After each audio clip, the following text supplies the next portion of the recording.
ভোটের বাক্সে লাথি মারো, বাংলাদেশ কায়েম করো।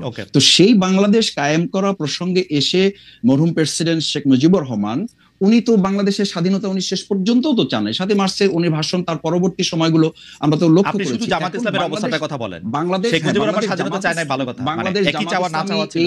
এই বাংলাদেশ জামাত ইসলামী 53 বছরে যে নেগেটিভ গুলো বাংলাদেশে আমরা লক্ষ্য করেছি, আপনি বাংলাদেশ জামাত ইসলামী সেই পর্যালোচনাগুলি তখন ছিল যে আমরা বাংলাদেশ জামাত ইসলামী স্বাধীনতা চাই, কিন্তু ভারত সহযোগিতার মাধ্যমে যে ষড়যন্ত্রমূলক ভাবে দেশকে স্বাধীন করে এই দেশকে তাদের একটা অঙ্গরাজ্য বানানোর পরিকল্পনা বা ষড়যন্ত্র করছে, এটার সাথে জামাত ইসলামী দ্বিমত ছিল। আপনার পরিষ্কার অবস্থানটা হচ্ছে 1971 সালে শেখ মুজিবুর রহমান স্বাধীনতা চায় নাই, কিন্তু জামায়াতে ইসলামী স্বাধীনতা চাইছিল, এবং চাইছিল হচ্ছে ভারত সাহায্য করবে না এরকম একটা অবস্থায় স্বাধীনতা, তাই তো? ভারতের ষড়যন্ত্রমূলক ওই সহযোগিতাকে সাথে নিয়ে আমরা, এবং এই অবস্থানে কোনো পরিবর্তন, এই 71 থেকে 25 পর্যন্ত কোনো অবস্থান পরিবর্তন হয় নাই, তো এটাই ছিল, তো এটাই ছিল, এটাই থেকে এইটাই আছে। আপনারা কি মুক্তিযুদ্ধকে মেনে নিয়েছেন, নাকি এখানে আপনাদের একটু আলাদা জায়গা আছে জনাব মাসুদ? মানে এতদিন পরে সেই প্রশ্ন করাটাই আসলে অবান্তর। এই কারণে যে বাংলাদেশ জামাত ইসলামী, ইসলামী ছাত্র শিবির এই চেতনাকে ধারণ করে শুধু করে নাই। আপনি দেখেন 2010 সালে আপনারা তো মুক্তিযুদ্ধের কথা উঠলে বলেন এটা ভারতের ষড়যন্ত্র, এটা খারাপ জিনিসই মনে হয়, শুনে তো ভালো জিনিস মনে হয় না এটাকে। আমরা বলেছি যে যখন দেশটা স্বাধীন হয়েছে সেই স্বাধীনতাটাকে অর্থবহ করে এবং এটা ধারণ করার ক্ষেত্রে জামাত ইসলামী প্রমাণিত এবং পরীক্ষিত। এখানে একটা সরকার বলে দিয়েছে তো টাইমটা, এইবার নির্বাচন কমিশন 3 মাস 4 মাস 5 মাস 6 মাস আগে ঠিকই বলবে, আপনারা একটু ধৈর্য ধরেন। নির্বাচন না, এখানে আমরা কিন্তু অধৈর্য ধরছি না, আমরা দেশের আপনি এখন অগাস্ট মাসে নির্বাচন চান, আমরা একটু মুভ ফরওয়ার্ড করতে না, অগাস্টে নির্বাচন চান, অগাস্ট মাসে নির্বাচন, এটা বন্যা বর্ষা সবগুলোর মধ্যে, বন্যা বর্ষার মধ্যে কি মানুষ রাজনীতি মিছিল মিটিং করে না? এটা তো সে আপনি 4 মাস পরে হলে হবে না হালাল ভাই, 4 মাস পরে হলে হবে না, 4 মাস পরে হলে হবে না, এটা ডিসেম্বরে হলে হবে না, ভালো হবে না নির্বাচন। হ্যাঁ, কারণ যদি 4 মাস পরে না হয়, ডিসেম্বর দিকে হয়, তখন এত আমি বললাম যে এই সরকারের পারফরমেন্সের যে ঘাটতি আছে, তিনি যে এই সরকার চালাতে পারছেন না, রুটিন ওয়ার্কটাও করতে পারছেন না, কত রকম এই সরকার একটা অন্তর্বর্তীকালীন সরকার, মনে হচ্ছে না এই সরকারের কাছে যত দাবি দেওয়া মানুষের, এতদিন যারা 17 বছর বঞ্চিত ছিল, রিয়েলি তারা বঞ্চিত ছিল, তারা দাবি দেওয়া পেশ করতে শুরু করেছে, এবং সরকারের একটা অদক্ষতার কারণে কিন্তু এই দাবি দেওয়াগুলো শুরু হয়েছে। আপনি দেখেন 8ই আগস্টে যখন সরকার গঠন, তার পরের দিনই সরকার ছাত্রদেরকে অটো পাস করার পারমিশন দিলেন, ছাত্রদের একটা আন্দোলনের ফলে। এই যে সরকারের অদক্ষ একটা আপনার সিদ্ধান্তের ফলে সমস্ত বঞ্চিত শক্তিগুলো এখন সরকারের উপরে, আপনি বলছেন যে সরকার অদক্ষ শক্তির জন্য। আচ্ছা, আমি সরকারের শক্তি এবং অনভিজ্ঞতা, অদক্ষ এবং অনভিজ্ঞতা, মুক্তিযোদ্ধাদেরকে তাদের ব্যক্তিগত পারিবারিক দলীয় সম্পদ বানিয়ে পুরো এই মুক্তিযুদ্ধ এবং মুক্তিযোদ্ধাদেরকেই বিতর্কিত করেছে, এবং তাদেরকে প্রশ্নবিদ্ধ শুধু করে নাই, তাদেরকে লাঞ্ছিত করেছে, এবং এটাকে একটা মানুষের খুব মানে ঘৃণীয় পর্যায়ে নিয়ে গেছে। আমরা মনে করি যে 2024-এর এরকম একটা বড় অর্জনও কোনো একটা দল বা ব্যক্তি বা গোষ্ঠীর জায়গা না গিয়ে এটা জাতীয় একটা সম্পদের মতো করে থাকুক, সকলের সম্মানের জায়গায় থাকুক। এরপরে যদি কোনো ব্যক্তি এই 2024-এর যে গণ অভ্যুত্থানের যে ইয়াটাকে, আমি আগেটা একটু জিজ্ঞেস করি, মুক্তিযুদ্ধটা কি থাকা উচিত তাহলে? মুক্তিযুদ্ধটা দেশের মানুষের সম্পদ হবে। আপনি বলছেন যে আওয়ামী লীগের সম্পদ, আওয়ামী লীগ এটাকে নিজস্ব সম্পদ করতে চাইছিল, কুক্ষিগত করতে চাইছিল। আপনারা তো আওয়ামী লীগের যে ন্যারেটিভ ছিল যে ওরা না থাকলে কি হবে, সেটা প্রমাণ করার জন্য তো মানে ব্যস্ত হয়ে গেছেন আমি দেখতে পাচ্ছি। ইসলামিক ছাত্র শিবিরের এটাকে প্রত্যাহার করা হয়েছে প্রকাশনাটা, কিন্তু আমি ইসলামিক ছাত্র শিবিরের সেক্রেটারিকে নিজের মুখে বলতে শুনছি যে এটা কেন জাস্টিফাই আসলে ওইটা এখানে থাকার জন্য। আপনি জানেন যে এটার মধ্যে থেকে ও নিজের মুখে উনি বলছেন টেলিভিশনে যে এটা একটা ধারাবাহিকতার একটা অংশ, একটা লেখক এটা মনে করছেন, আমাদের মধ্যে থেকে এটা এরকম নানা ধরনের এটার মধ্যে এটা হয়। এবং সেই বক্তব্য কি ছিল?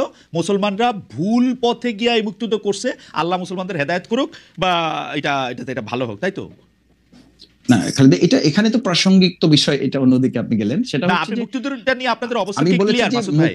আপনাদের অবস্থা কি ক্লিয়ার? বিষয় আমাদের ক্লিয়ার হচ্ছে যে আমি বলেছি যে মানে এই কথাটা তো ঠিক যে মুক্তিযুদ্ধ এবং মুক্তিযোদ্ধাদের মতো এত সম্মানিত এই জায়গাটাকে আওয়ামী লীগ এটাকে বিতর্কিত, প্রশ্নবিদ্ধ করেছে এবং একটা নিন্দনীয় জায়গায় নিয়ে গেছে তাদের দলীয় সম্পদে। আমি যেটা বোঝাতে চাইছি আপনাকে, প্রথম কথাটা আমাদের ন্যাশনকে আমাদের মেসেজটা তো ক্লিয়ার করতে হবে। আমরা বোঝাতে চাই যেটা যে 2024-এর এই অর্জনটাও যেন আমরা কোনো ব্যক্তি, দল, গোষ্ঠী, রাজনীতির কোনো মার প্যাচে এটা যেন বিতর্কিত না হয়, এটা যেন প্রশ্নবিদ্ধ না হয়। সেই জায়গায় 1971 সালে বাংলাদেশ জামাত ইসলামীর অবস্থান আমরা বহুবার প্রকাশ করেছি, বহুবার পরিষ্কার করেছি। আমরা আমাদের কথা স্পষ্ট করেছি যে দেশের স্বাধীনতা সার্বভৌমত্বকে ধারণ করে বাংলাদেশ জামাত ইসলামী, ইসলামী ছাত্র শিবির তার রাজনৈতিক কর্মকাণ্ড পরিচালনা করে। এবং সেই কারণে আপনি দেখেন যে 2024-এর এই গণ অভ্যুত্থানের মাত্র কয়েকদিন আগে আমাদেরকে নিষিদ্ধ করা হলো। কাউকে নিষিদ্ধ করা হলো, আমাদের করা হলো এই কারণে যে তখনকার আন্দোলন সংগ্রামে বাংলাদেশ জামাত ইসলামী, ইসলামী ছাত্র শিবিরকে সরকার এবং তৎকালীন গোয়েন্দা সংস্থার রিপোর্ট অনুযায়ী তাদের কাছে মনে হয়েছে দেশপ্রেমের সামগ্রিক চেতনাটাকে বাংলাদেশ জামাত ইসলামী, ইসলামী ছাত্র শিবির লোকেরা ধারণ করে এই কাজটা করছে। আর ছাত্র শিবির তার ছাত্র সংবাদে প্রকাশনা যেটা করেছে, এটা একটা বিচ্ছিন্ন ঘটনা। আমি মনে করি যে তাদের এখানে একজন গবেষক একটা লেখা লিখেছে এবং তারা এটা পরে যখন বুঝতে পেরেছে বা এটা তাদের নজরে এসেছে, না না আমি একটু খালি আমি বলছি যে যখন তাদের নজরে এসছে তারা প্রত্যাহার করেছে এবং এটার জন্য তারা দুঃখ প্রকাশ করেছে। জি জি জানাব। এখন আমি যদি আপনাকে আরো ধরি যে এটা তো এই নেগেটিভটাকে যদি আপনি ওভাবে নেন, আমি এটা মানে শ্রদ্ধা রেখেই বলছি যে আমাদের এখন বাংলাদেশ জাতীয়তাবাদী দল বিএনপি ওনাদের ওখানে যে মহাসচিব হিসাবে শ্রদ্ধেয় মির্জা ফখরুল ইসলাম আলমগীর সাহেব উনি কাজ করছেন, ওনার বাবা সম্পর্কে আমাদের কাছে কি মেসেজ আছে? তো সেজন্য কি বিএনপি কে এখন ক্ষমা চাইতে বলতে হবে, বা আমরা কি বলবো যে মির্জা ফখরুল সাহেবের শ্রদ্ধেয় মরহুম পিতা মির্জা রুহুল আমিন চোখামিয়া 1971 সালে উনি ঠাকুরগাঁ জেলার অন্যতম স্বাধীনতা বিরোধী হিসাবে 710 জনের একজন ছিলেন। একটু শেষ করছি যে এই কারণে কি এখন বিএনপি কে আমরা ধরবো? আমাদের নেতৃবৃন্দকে ফাঁসি দেওয়া হয়েছে, তার সাথে তো সালাউদ্দিন কাদের চৌধুরী শহীদ, ওনাকেও ফাঁসি দেওয়া হয়েছে। তাতে কি বিএনপি কে আমরা এখন বলবো যে তাকেও ক্ষমা চাইতে হবে বা স্বাধীনতা বিরোধিতা নিয়ে তাদের মধ্যে কনফিউশন আছে? না মাসুদ ভাই, ব্যক্তি আর দলের অবস্থা তো ভিন্ন। আমরা 1971 সালে জামায়াতে ইসলামী মুক্তিযুদ্ধের চলাকালীন সময়, তারপরে বিভিন্ন সময় বিভিন্নভাবে স্টেটমেন্টে দল হিসাবে যেটা বলেছে, আমরা যখনই প্রশ্ন করি আপনারা বলেন যে ব্যাপারে জামাত ইসলামের অবস্থান পরিষ্কার, কিন্তু পরিষ্কারটা আপনি একটু বলেন তো, আমরা একটু শুনি যে পরিষ্কার অবস্থাটা কি 1971 সালে কি আপনারা যা করেছিলেন তা ঠিক করেছিলেন? না, পরিষ্কারটা হচ্ছে এই যে বাংলাদেশ তখন যে অবস্থার প্রেক্ষিতে স্বাধীন হয়েছিল, মাওলানা ভাসানী রাহিমাহুল্লাহ উনি তো পরিষ্কার বলেছেন যে তখন 70-এর যে ভোট, আপনি নিশ্চয়ই আরো ভালো জানবেন, সেই 70-এর ভোটে তো তিনি এই স্লোগান দিয়েছিলেন যে ভোটের বাক্সে লাথি মারো, বাংলাদেশ কায়েম করো। তো সেই বাংলাদেশ কায়েম করা প্রসঙ্গে এসে মরহুম প্রেসিডেন্ট শেখ মুজিবুর রহমান উনি তো বাংলাদেশের স্বাধীনতা উনি শেষ পর্যন্ত তো চান না। 7 মার্চে উনি ভাষণ, তার পরবর্তী সময়গুলো আমরা তো লক্ষ্য করেছি। শুধু জামাত ইসলামের অবস্থাটার কথা বলেন, বাংলাদেশ শেখ মুজিবুর রহমান স্বাধীনতা চায় না, ভালো কথা, বাংলাদেশ একই চাওয়ার না চাওয়া ছিল। এই বাংলাদেশ জামাত ইসলামী 53 বছরে যে নেগেটিভ গুলো বাংলাদেশে আমরা লক্ষ্য করেছি, আপনি বাংলাদেশ জামাত ইসলামী সেই পর্যালোচনাগুলি তখন ছিল যে আমরা বাংলাদেশ জামাত ইসলামী স্বাধীনতা চাই, কিন্তু ভারত সহযোগিতার মাধ্যমে যে ষড়যন্ত্রমূলক ভাবে দেশকে স্বাধীন করে এই দেশকে তাদের একটা অঙ্গরাজ্য বানানোর পরিকল্পনা বা ষড়যন্ত্র করছে, এটার সাথে জামাত ইসলামী দ্বিমত ছিল। সেই দ্বিমতটা 1971 সালে আমি একদম পরিষ্কার অবস্থাটা আবার বলি, আপনার পরিষ্কার অবস্থাটা হচ্ছে 1971 সালে শেখ মুজিবুর রহমান স্বাধীনতা চায় নাই, কিন্তু জামায়াতে ইসলামী স্বাধীনতা চাইছিল, এবং চাইছিল হচ্ছে ভারত সাহায্য করবে না এরকম একটা অবস্থায় স্বাধীনতা, তাই তো?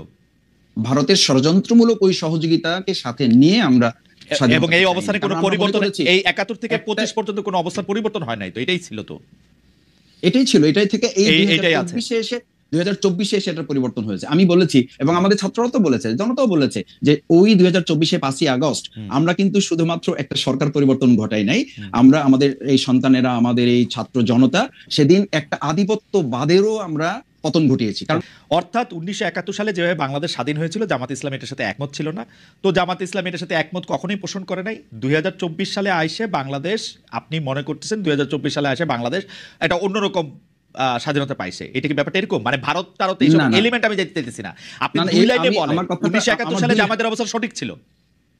2 লাইনের জামাত ইসলামের 2 লাইনের কথাটা আসলে কোনো একটা কোশ্চেনের কথা আপনি কখনো 2 লাইনে বলতে পারবেন না। আপনি আমাকে বলেছেন, সেইজন্য কথাটা উঠলো যে আপনাদের অবস্থাটা কি পরিষ্কার, কিন্তু আমি কখনো এই পরিষ্কার কথাটা জানতে পারি না।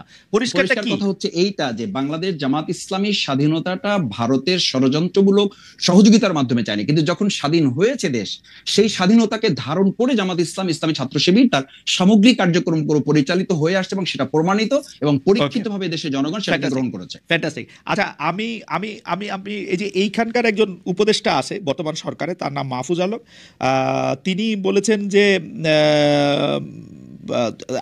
তিনি অনেক কথা বলেছেন তার স্ট্যাটাসে, আমি শুধু 4 লাইন শোনাই। মুক্তিযুদ্ধের পর কি হয়েছে তা নিয়ে সমালোচনা করুন, ইতিহাস পর্যালোচনা করুন, কোনো সমস্যা নেই, এমনকি মুক্তিযুদ্ধের সময় কি ঘটেছে তা নিয়ে তর্কও উঠতে পারে, কিন্তু শেষ হবে মুক্তিযুদ্ধকে মেনে নিয়ে। আপনারা কি মুক্তিযুদ্ধকে মেনে নিয়েছেন, নাকি এইখানে আপনাদের একটু আলাদা জায়গা আছে জনাব মাসুদ? মানে এতদিন পরে সেই প্রশ্ন করাটাই আসলে অবান্তর এই কারণে যে বাংলাদেশ জামাত ইসলামী, ইসলামী ছাত্র শিবির এই চেতনাকে ধারণ করে শুধু করে নাই। আপনি দেখেন 2010 না সালে না, আপনারা তো মুক্তিযুদ্ধের কথা উঠলে বলেন এটা ভারতের ষড়যন্ত্র, এটা খারাপ জিনিসই মনে হয়, শুনে তো ভালো জিনিস মনে হয় না এটাকে। আমরা বলেছি যে যখন দেশটা স্বাধীন হয়েছে সেই স্বাধীনতাটাকে অর্থবহ করে এবং এটা ধারণ করার ক্ষেত্রে জামাত ইসলামী প্রমাণিত এবং পরীক্ষিত। ওকে, নিয়ে ব্লেম গেম করেছে যে অমুক মুক্তিযোদ্ধা তমুক রাজাকার। আমি জামাত ইসলামের মাসুদের এই বক্তৃতার মাধ্যমে সেই একটা প্রতিদ্বন্দ্বী শুনতে পাচ্ছি যে বিএনপির মহাসচিবের পিতার ব্যাপারে যে কথা বলা হচ্ছে, এই ফ্যাক্ট চেকিং না করে আপনার যে প্রোপাগান্ডা মেশিন এখন তৈরি হয়েছে বাংলাদেশে, তার উপর ভিত্তি করে কথা বললো। আপনি দেখেন, আমি প্রতিধ্বনি এই জন্য বললাম যে 71 সালে একটা রাজনৈতিক দল দেশ ছেড়ে পালিয়ে গেল ভারতে, আরেকটি রাজনৈতিক দল স্বাধীনতার বিরুদ্ধে থাকলো, আর আমাদের নেতা শহীদ প্রেসিডেন্ট জিয়াউর রহমান যুদ্ধ করলো। এখন সেই দলের দিকে এই দুটো দলই, একটা পরাজিত শক্তি আর একটা হলো পালিয়ে যাওয়া শক্তি। এই কথা কি হিস্টোরিক্যালি ঠিক? এই কথা কি হিস্টোরিক্যালি ঠিক হেলাল ভাই? জিয়াউর রহমান সাহেব ক্ষমতায় থাকার জন্য, মরহুম প্রেসিডেন্ট জিয়াউর রহমান সাহেব ক্ষমতায় থাকার জন্য সমগ্রভাবে যে রাজনৈতিক দলটার, যে রাজনৈতিক আদর্শটার, যে রাজনৈতিক কাঠামোটার সাহায্য চাইলেন সেটা হচ্ছে জামায়াতে ইসলামী। না, আপনি এটা আপনি কোন ইতিহাস থেকে বলছেন? আপনি আমার চেয়ে ভালো জানেন। 78 সালে আপনি ইতিহাস দেখেন। আমি বলছি জনাব গোলাম আযমের ফিরে আসা থেকে শুরু করে পুরোটা দেখেন। আপনি শুনেন, আমরা যখন বাংলাদেশে যখন আপনার একদলীয় শাসন ব্যবস্থার ভিতরে ঢুকে গেল, তখন আমরা মাল্টিপার্টি ডেমোক্রেসি সৃষ্টি করলে অন্যান্যরা ধর্মভিত্তিক রাজনৈতিক দল, এমনকি বামপন্থী যে সমস্ত গোপন সংগঠন, তারাও রাজনীতি করার সুযোগ পেল। আর আমি যেটা বলছি যে ব্লেম গেমের কথা, যে আওয়ামী লীগ যে ব্লেমটা দিত যে অমুক রাজাকার, বিএনপি কে লক্ষ্য করে বলতো, অথচ আওয়ামী লীগ কিন্তু আপনার এদেশ মুক্তিযুদ্ধের সময় ভারতে পালিয়ে গেল, কলকাতায় পালিয়ে গেল, আরেকটি দল বিরোধিতা করলো এই স্বাধীনতা যুদ্ধের। এই দুটি দলেরই উদ্দেশ্য হলো আপনার যারা অস্ত্র হাতে যুদ্ধ করলো, যে দলের প্রতিষ্ঠাতা, তার নেতাকর্মীকে নিয়ে একটা ব্লেম গেমে চলে গেল। না আপনি এটা হেলাল ভাই, আপনি এটা বললে হবে না। জিয়াউর রহমান সাহেব, গোলাম আযম সাহেবের কে দেশে ফিরিয়ে আনা, তাকে রাজনীতি করার সুযোগ দেওয়া, বাংলাদেশকে রাজনৈতিক আদর্শের ক্ষেত্রে জামায়াতে ইসলামীর রাজনৈতিক আদর্শকে হায়ার করা, জনাব শাহজিজুর রহমানকে প্রধানমন্ত্রী করা। শাহজিজুর রহমান কিন্তু ভোটের মাধ্যমে, আপনি যদি ইতিহাসটা পড়েন, আপনার পার্লামেন্ট 79 এর পার্লামেন্টে যারা নির্বাচিত হয়েছিল তারা ভোটের মাধ্যমে শাহজিজকে প্রধানমন্ত্রী। ওই ভোটের কথা বলেন না হেলাল ভাই, ওই ভোটের কথা না, কেন আপনার এটা তো ডেমোক্রেসি, আপনি ওই ভোটের কথা, ওই ভোটের কথা বলা না বলা একরকমই। পার্লামেন্টে যারা সদস্য ছিল তারা ভোটের মাধ্যমে শাহজিজকে প্রধানমন্ত্রী করেছিল। আমরা যদি মাল্টিপার্টি ডেমোক্রেসি না করতাম তাহলে তো সেই একদলীয় শাসন ব্যবস্থা ছিল। এখন একদলীয় শাসন ব্যবস্থাকে এই সরকার আপনাকে জাতীয় সরকার এখন আমি দেখেন, আমি দেখলাম যে নাহিদ ইসলামের একটা স্ট্যাটাসে দেখলাম যে সে বলছে তারা নাকি জাতীয় সরকারের আমন্ত্রণ জানিয়েছিল। আমার প্রথম বক্তব্য হলো, বিএনপি 2022 সালে যখন 31 দফা সংস্কার প্রস্তাব দেয়, তখন তারা আমরা বলেছিলাম যে after the election we will make a national government. সুতরাং আপনি যদি প্রস্তাব দিয়েও থাকেন তাহলে আমাদের কমিটমেন্ট বা আমাদের রাজনৈতিক কর্মসূচির সাথে মিলছে না। আর একটা কথা, নাহিদ ইসলাম বলছে যে সে তখন গণভবনে ছিল আর আপনার মিটিং হয়েছে আপনার ক্যান্টনমেন্টে, তাহলে তিনি এই কথা জানেন কিভাবে? আমরা তো এই কথা শুনিনি কখন যে 5ই আগস্টে যে হেলাল ভাই মানুষের জানার নানা রকম সোর্স থাকতে পারে। আপনি আমাকে সোজা কথা বলেন, আপনারা যদি ইলেকশনের পরে জাতীয় সরকার করেন, ইলেকশনের আগে জাতীয় সরকার হইতে আপনাদের অসুবিধা কি? আপনারা কি জাতীয় সরকার হইলে আপনাদের সবসময় আপনাদেরই প্রধান থাকতে হইব? এইটাই আপনি একটা মিনিট সময় দেন। যদি ইলেকশনের আগে আপনি জাতীয় সরকার করেন, তাহলে ইলেকশনটা করবেন কি করে? শেখ হাসিনার মতো আমি আর দামি দিয়ে আমরা সবাই জাতীয় সরকার, তাহলে ইলেকশনটা হবে কি করে? সবাই মিলেই করবে। কিভাবে ইলেকশন? শেখ হাসিনা 24 সালের আমি আর দামির ওইরকম কেন হবে? মানে দলে থাকলেই তো আর দলে প্রভাব আপনি বিচার করতে পারবেন না। ডক্টর ইউনূস থাকলো প্রধান, আপনি ইলেকশন করলেন। আমরা তিনজন ব্যক্তি আমরা যদি জাতীয় সরকার গঠন করি, আবার 3 জন নির্বাচনে অংশগ্রহণ করলাম, তাহলে আপনার নির্বাচনের কনফ্লিক্ট অফ ইন্টারেস্ট হচ্ছে এখানে? কেন হয় না? এটা তো সারা পৃথিবীতে তো ক্ষমতায় থাইকাই ইলেকশন করে, অসুবিধা কি? না, আপনি সারা পৃথিবীর সাথে বাংলাদেশের উদাহরণ দিলে হবে না। পৃথিবীর কোন দেশে জাতীয় সরকার করে আবার তারা নির্বাচনে অংশগ্রহণ করছে, সেখানে একটা স্ট্রং নির্বাচন কমিশন থাকে। তাহলে আপনারা যেহেতু, আচ্ছা বুঝতে পারছি, তাহলে আমার ভুল, আপনারা যেহেতু ইলেকশনে অংশ নেবেন সেই জন্য আপনারা জাতীয় সরকার করলেন না, তাই কি? ইলেকশনে আমি জাতীয় সরকার করলে আমি সবাই যদি জাতীয় সরকারে অংশগ্রহণ করি, ইলেকশনে করবো কার সাথে? সরকারের সাথে সরকারি ইলেকশন, এটা তো পলিটিক্যালি একটা রং আইডিয়া। এটা তো টোটালি পলিটিক্যালি বাংলাদেশে কি কোনোদিন এরকম একটা হইতে পারবে না যে 10টা দল মিলে একটা ইলেকশন কালীন সরকার তৈরি হবে? এটা হইতে পারবে না? শোনেন, সেটার জন্য আপনাকে সময় দিতে হবে, আরো সময় নাই। এখন যে ট্রানজিশনাল পিরিয়ডে আমরা রয়েছি, একটা মানে যুগ সন্ধিক্ষণে আমরা রয়েছি, এখন আমাদের এই বিপ্লবকে, আমাদের আন্দোলনকে, আমাদের অভ্যুত্থানকে যদি সুসংহত করতে হয়, তাহলে অবশ্যই যে রাজনৈতিক শূন্যতা তৈরি হয়েছে, সেখানে একটি রাজনৈতিক সরকারের প্রয়োজন। এখন আপনি যদি জাতীয় সরকার গঠন করেন আগে, তাহলে হাসিনার সাথে আপনার পার্থক্য থাকলো কি? আর আমরা যেটা নির্বাচনে কমিটমেন্ট করেছি আন্দোলনের সময়, আমাদের সাথে যারা যুগপৎ আন্দোলন করে সবার সাথে আমাদের কমিটমেন্ট হয়েছে, তারাও আমাদের সাথে কমিটমেন্ট করেছে যে after the election we will make a national government. আপনি এখন এই কথা বললে তো হবে না। হেলাল ভাই, এই জামায়াতের সাথে মানে আপনারা সবসময় জামায়াতকে ব্যবহার করেছেন, জামায়াতের শক্তিটাকে নিজেদের মধ্যে আপত্তি করেছেন, রাজপথে আপনারা থাকতে চান নাই, আপনারা বসে বসে চা খেয়েছেন, এয়ার কন্ডিশন রুমে সুন্দর কাপড় চোপড় পরে থেকেছেন, জামায়াত আন্দোলন করেছে।